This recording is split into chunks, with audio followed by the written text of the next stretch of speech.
ស្រីថ្លៃស្នេហា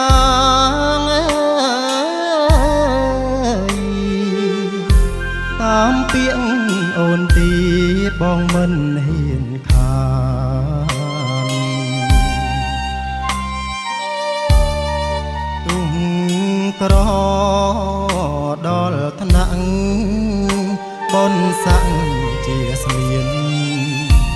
ខំរកឲ្យបានផ្ញើជូនស្រីថ្លៃ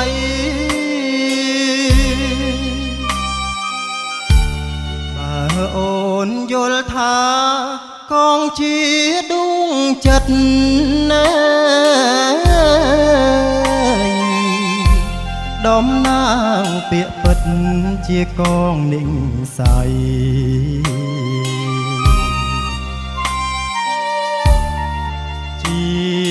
យើងជាសាច់បងប្រឹងរាល់ថ្ងៃពាក់ហើយអាល័យដល់រូបបងផង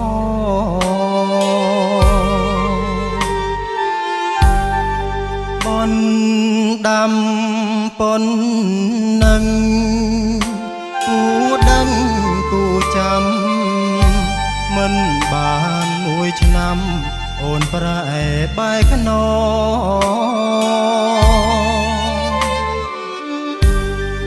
បានជួបមុខហើយ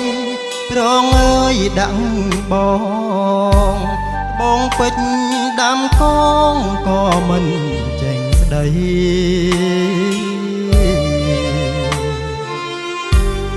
បើកងវាចា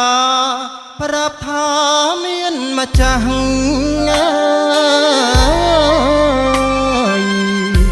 ម្លេះអូនកាត់ខ្មាំងដូចនាងកងរី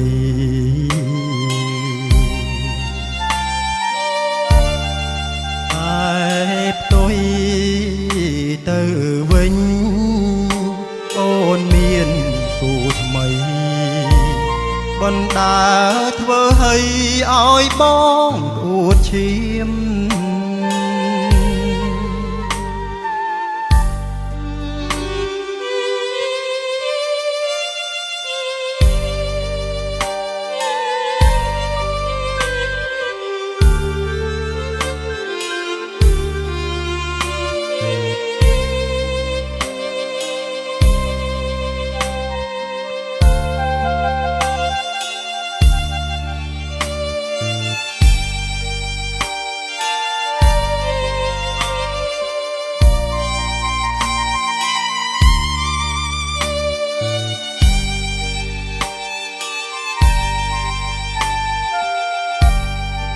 បនដាំ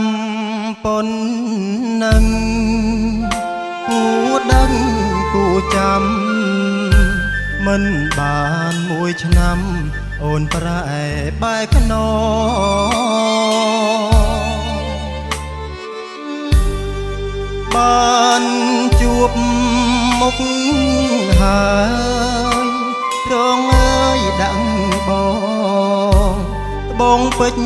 ដាំកងក៏មិនចេញស្ដី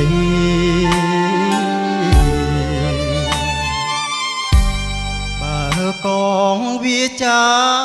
ប្រាប់ថាមានម្ចាស់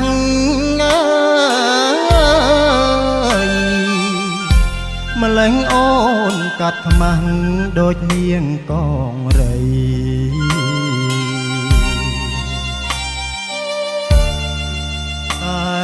ផ្ទុយទៅវិញអូនមានគូថ្មីបណ្ដាធ្វើឲ្យប